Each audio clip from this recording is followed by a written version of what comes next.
అదే RTV app వార్తల్ని క్షణాల్లో చదివే అవకాశం ఉంటుంది. ఒక న్యూస్ పేపర్, ఒక టెలివిజన్ ఛానల్ మీ చేతుల్లో ఎప్పుడూ ఉంటాయి. నమ్మకం ఉంచి కేసీఆర్ గారు నల్గొండ పార్లమెంటరీ పార్టీ అభ్యర్థిగా నన్ను డిసైడ్ చేసినందుకు మొదటగా కృతజ్ఞతలు తెలుపుకుంటున్నాను. అదేవిధంగా యాదగిరిగుట్ట దేవుని సాక్షిగా నేను మంచి మేయర్తో గెలుస్తానని చెప్పి దేవుణ్ణి ప్రార్థిస్తున్నాను.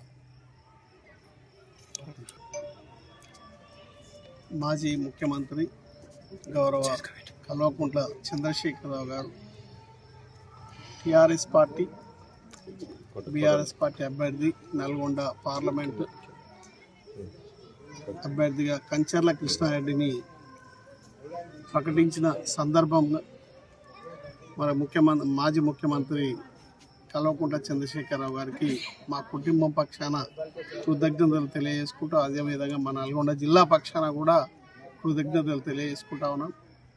అదేవిధంగా మాజీ జిల్లా మంత్రులు, నల్గొండ అభివృద్ధి ప్రదాత గుంతకల జగదీశ్వర్ రెడ్డి గారికి కూడా కృతజ్ఞతలు తెలియజేసుకుంటూ, అదేవిధంగా టీఆర్ఎస్ పార్టీ కుటుంబ సభ్యులందరికీ కూడా పేరు పేరున కృతజ్ఞతలు తెలియజేసుకుంటూ, ఈ యొక్క పార్లమెంట్ ఎన్నికల్లో ప్రతి కార్యకర్త, ప్రతి నాయకుడు, ప్రతి ప్రజాప్రతినిధి, టీఆర్ఎస్ పార్టీకి సంబంధించిన, బీఆర్ఎస్ పార్టీకి సంబంధించిన, టీఆర్ఎస్ జెండా వేసుకున్న, మెడల్ వేసుకున్న ప్రతి ఒక్కరు కూడా కసిగా కారు గుర్తు మీద ఓటేపించే ప్రయత్నం చేయాలని ప్రతి ఒక్కరిని కూడా మనస్ఫూర్తిగా ఈ యొక్క యాదగిరి లక్ష్మీ నరసింహస్వామి పుణ్యక్షేత్ర స్థలంలో మిమ్మల్ని అందరిని కూడా నేను వేడుకుంటా ఉన్నాను.